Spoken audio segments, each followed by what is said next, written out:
Now, every war is defined by legendary battles, by fearless assaults, by steely resistance. History tends to romanticize these battles. We hear about sacrifices, about bravery. But what about the losses? Let me show you the real pictures of war, the pictures you should see. What you're looking at is the city of Mariupol in Ukraine, or at least what's left of it. Entire buildings have been wiped out by missiles. Parks and hospitals have been hit. Mariupol does not look like a 21st century metropolis. It looks like a graveyard. Unless, of course, you ask the Russians.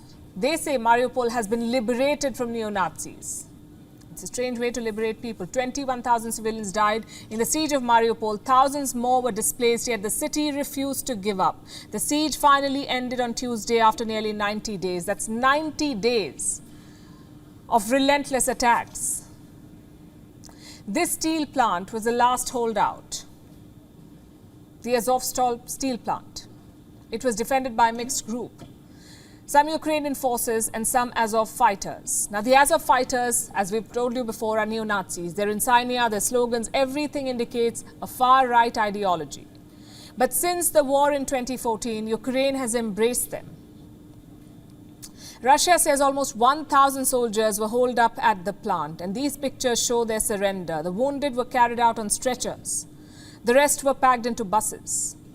What will happen to these soldiers now? The plan is to transport them to a former penal colony in Donetsk. Putin says all soldiers will be treated fairly, but some lawmakers in Russia are baying for blood.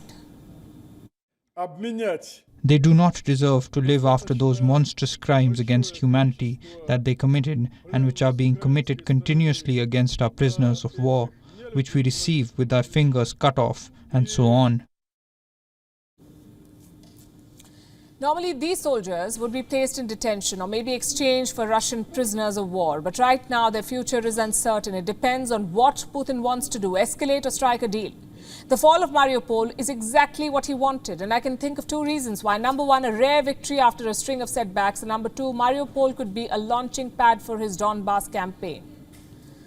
For European countries, this is alarming, because they've seen what Russia is capable of, the airstrikes, the siege, all of it. And their priority is to protect themselves, to make sure that they are not next. How do you think they're doing that? By joining NATO.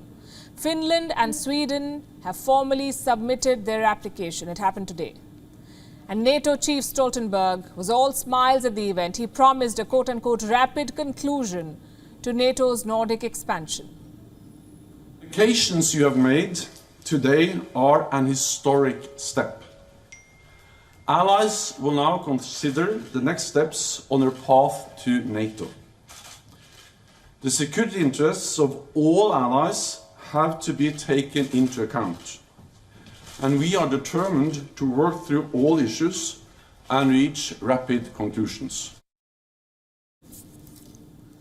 So the West can't wait, sort of like a schoolboy waiting for his new toy. But one NATO ally is not playing ball. That's Turkey's President Recep Tayyip Erdogan. Without him, NATO cannot expand, because all three allies must sign on new members. So can Erdogan spoil NATO's party? Well, briefly, yes, he can. But chances are Erdogan is looking for concessions himself, maybe to repeal sanctions or more Western military assistance. And if he gets that, the Turkish president will relent. So that's effect number one of Russia's war. More European states are joining NATO. They're seeking a common security umbrella. Effect number two is this: a stronger and more confident Europe is emerging, not out of choice, but necessity. If Europe splinters, each state will become vulnerable. Case in point, Ukraine.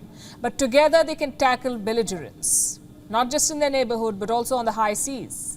I'm talking about China. The European Union is planning to increase their presence in the Indo-Pacific. Their envoy is using some sharp words. I have a quote with me. Our motto is always to cooperate whenever possible, but to defend whenever necessary as well.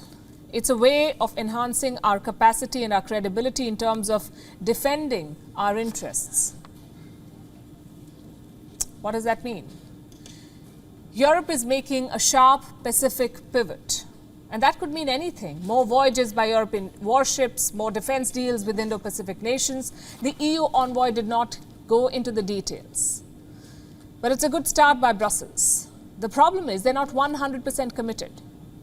Guess what the same envoy said about China? It is a partner and a rival and a competitor. How does that even work? Partner, rival, competitor. I know politics makes strange bedfellows, but Europe needs to pick a side here. If Russia's expansionism is bad, so is China's. As for the Indo-Pacific countries, they must be more careful because Europe is not exactly the best ally. Just think about it. Russia is waging a war on their continent, in Europe. Yet they're buying gas from Russia. So if war does break out in the Indo-Pacific, thousands of miles away from Europe, what can we really expect from them? So the words are impressive, but we'll have to see it to believe it. WION is now available in your country. Download the app now and get all the news on the move.